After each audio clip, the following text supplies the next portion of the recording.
Hello, everybody. Looks like the gauge says it's empty. Let's take a walk into the kitchen and see what's in the fridge today, guys.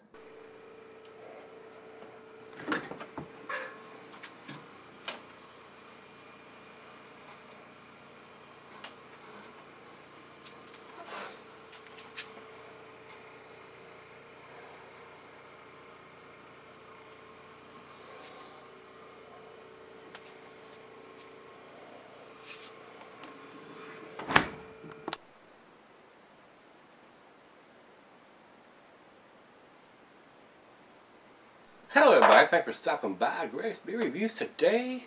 Today's beer was sent to me by Joshua down in Texas, and should be a big treat. I've had two of the beers now, one from Skylar and one I did from him already, from Joshua. This is their Jester King Brewery Farmhouse Black Metal, which is an imperial stout. They're out of Austin, Texas. Bottle conditioned ale, unpasteurized, unfiltered. They got all that right here on the label, and it is sweating profusely since it just come out of the fridge. There's probably a date on here somewhere, but I do not see it right now, guys, so we're going to get on with this one. Joshua, thanks again for sending these beers up. We'll get you a package back that way soon.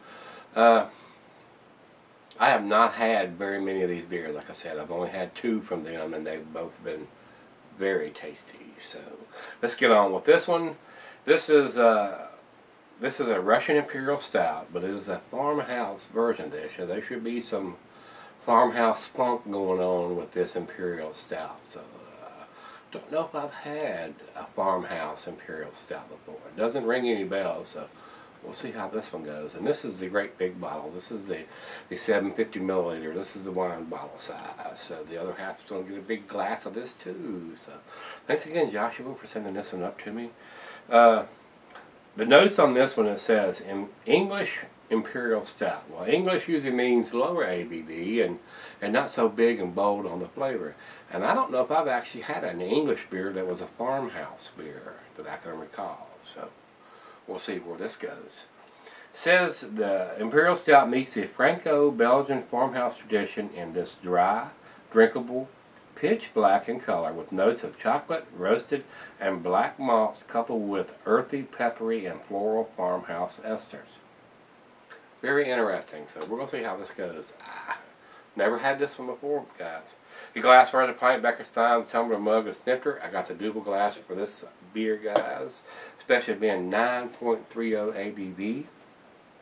The beer can be sold for extended periods, being that big of an ABV. Easy for me to say. You could sell this beer, and it's probably not going to lose anything at all. Being an Imperial Stout and being that big of an ABV, the farmhouse esters is what's throwing me off. I don't know if there's any of that's going to diminish or with the yeast that they've used on this or not, guys. So if you want to sell it, by golly, and you're in Texas or you can get this beer, pick you up a couple, sell it. Let me know how that goes.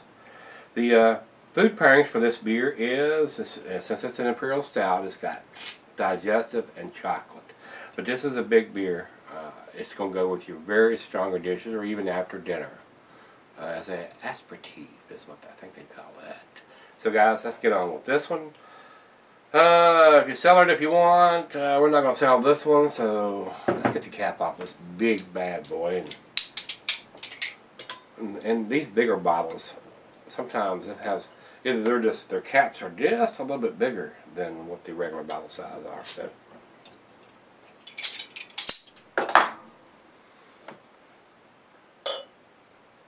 let's go down the center. We better not do that. I've already got a finger of head. That's impressive that you can get almost a 10% beer and have a monster 3 or 4 finger head if you poured it super aggressive. And I didn't pour it super aggressive on the backhand, and we still got, it almost looks like a cola. The head is so, I don't think I've ever seen a head that deep dark. It's a darker brown head. Wow. And it is not sticking around. Look at that. It's almost like a soda. I mean, it is down to nothing already. Wow. Very effervescent, I probably would say, on that. And it is gone. There is no head now left. Wow. From 2 to 3 fingers of head to no head in 20 seconds. Alright, over into the light. There is none. It is pitch black. It is dark as night. Wow. I don't think I've ever seen a head disappear that big. And they were all big bubbles, no little creamy bubbles. So, very, very carbonated. I'm glad it didn't come spewing out like that one Cigar City beer we had we won't talk about. Alright guys, let's get a nose on this one. Not in your normal Imperial Stout. I'm getting grapes. And more grapes. And darker fruit, maybe some figs or dates or raisin. Does not smell like a typical stout. May even have some lambic qualities. I don't know how sour it's going to be. Smells very sweet and fruity. Wow. Let's give it a hit and see what we got here. Cheers, everybody. Thanks again, Josh. But cheers, buddy.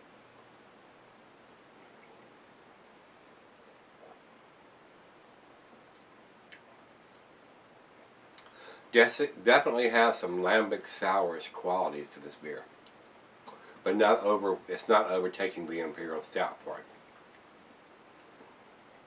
There is some chocolate in there and some coffee.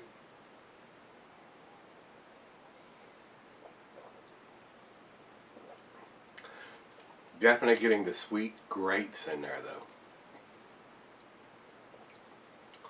Not so much the farmhouse funk that I was expecting.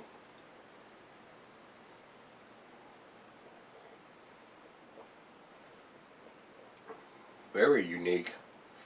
Very delicious. Wow. Wow. That is very tasty.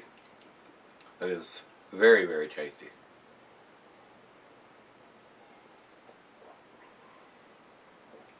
Wow, that's such a well-made beer. Very complex. Not giving any alcohol, almost 10%. Wow. That is delicious.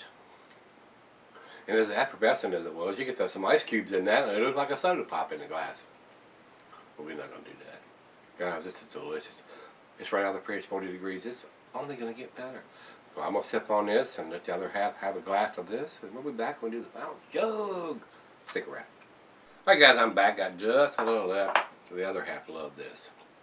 She was getting prunes and some darker fruit, dates, raisins, a little chocolate. And yeah, now it's warmed up. I'm getting the prunes. I said dark fruit, but prunes, dates, raisins, and figs. Very unique beer. Very unlike just our typical Imperial Stout. With the farmhouse version of this, a lot of dark fruit coming through with this too. I'm getting grapes too. I'm getting the grapes and the darker fruit.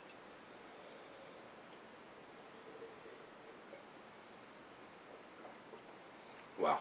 So many things going on with this beer with the chocolate and the grapes and the, wow. Very delicious. Thanks again, Joshua. Final chug, guys.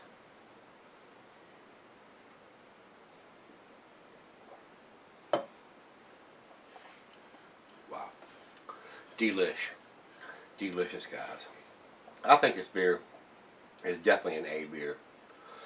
It's an Imperial, so it's not that important to have a date on it, but I still like to have that information. And usually these guys do. But I don't see it on the label, and I don't see it on the bottle anywhere. So this one may not. Alcohol, ingredients, notes. I don't see it on this one, guys. So as far as I'm concerned, it's very unique. Very different than what I normally drink as far as an Imperial. And very different as far as an English version of this, with the darker fruit and the figs and the grapes and farmhouse version. Didn't get the barnyard funk and all that going on with it, but definitely got a lot of dark fruit, grapes, raisins and stuff instead. So very delicious, very complex beer. Very well made beer. Wow. You would see a lot of this in the fridge. if I could get this beer all the time. If I could buy it down here at the Kroger store, I'll be drinking quite a bit more of this than I have so far. So, guys, it's a delicious beer. It doesn't really need to date as far as I'm concerned, but I really like to have it. So, I'm gonna give it a 9 out of 10. I think it's definitely an A beer. Definitely, if you can get your hands on this, try it. Give me some comments back on this, and if you've had it, if you're from Texas and you can get this beer, you're lucky. You're real lucky. So, Joshua, once you see this, put some comments down. What does this beer cost to buy a 750 milliliter like this? I'm guessing between $11 and $15, somewhere in that area. So, if you can get this beer and you've had it or you've tasted it, let me know what you think of it, guys. As always, rate, comment, subscribe, hit that like button. Did I give you some? I gave you those, didn't I? The rate beer is 99 overall and 87 in the style. And Beer Advocate says it's 89, which is in a very good range, and it is very good. It's definitely, it's an A beer as far as I'm concerned. So 9 out of 10 for me. Hit that like button, rate, comment, subscribe, and let's go see what's in the fridge tomorrow. See you there.